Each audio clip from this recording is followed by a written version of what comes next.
radiohupailu, Paavo Väyrysen haastattelu rappeutti moraalia 1. syyskuuta 1993.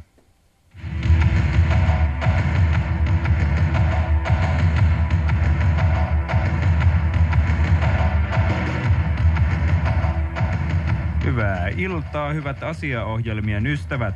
Tänään me aloitamme presidenttiehdokkaita esittelevän haastattelusarjan Kohti linnaa päin 94. Ensimmäisenä vieraanamme on Suomen äärikeskustan virallinen presidenttiehdokas Paavo Väyrynen. Tervetuloa. Kiitos. Paavo Väyrynen, mitä mieltä olette kilpailijoistanne? Otetaan vaikka ehdokas kerrallaan. Ensiksi Raimo Ilaskivi. Minun mielestäni se seniilivainoharhainen ääliö on Helsingin ylipormestarina osoittanut olevansa erinomainen johtaja presidentti Ainesta. Entä sitten Eeva Kuuskoski? Ai niin, se lehmä. Hän on tyypillinen, hidasälyinen, läpeensä paha, taparikollinen ja todella suuri humanisti sekä taitava sanankäyttäjä presidentti Ainesta. Entä Toimi Kankaanniemi?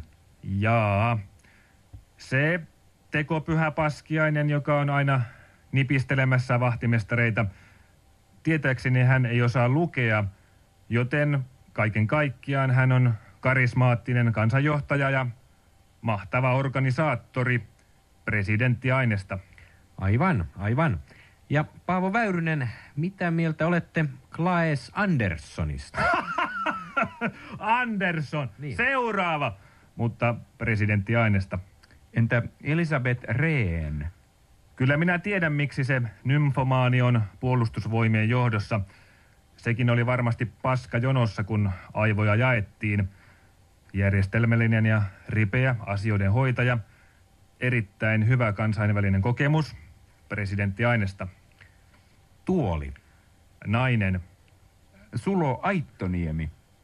Se henkisesti jälkeen jäänyt vaimonsa hakkaa ja pelkää, että somalit tulee ja hakkaa sen vaimon.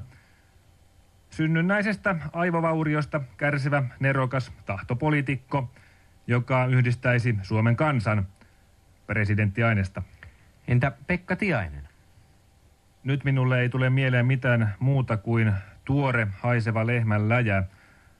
Jatkaa vanhan poliitikkopolven parhaita perinteitä, presidentti Ainesta. No entäpä Martti Ahtisaari? Kansainvälisen huumekaupan taustatekijä ja rahoittaja. Murhaa huvikseen raskaana olevia naisia, minkä insestiharrastukseltaan ehtii. Lähimmäisen rakas, kansainvälisen tason huippupoliitikko, sanansa mittainen, oikeamielinen, ihane ihminen, joka todella saa aikaan, kun niin haluaa, presidentti Ainesta. Niin, Paavo Väyrynen. Vai Paavo Väyrynen. Minä olen tässä kampanjassani lähtenyt siitä, että en ota kantaa muiden presidenttiehdokkaiden ominaisuuksiin tai tekoihin, vaan keskityn omaan vaalityöhöni. Aivan oikein. Ja se onkin varmasti viisasta. Kiitoksia Paavo Väyrynen tästä haastattelutuokiosta. Ja muistakaapa, ensi viikolla kohti linnaa päin 94. Jälleen ensi viikolla.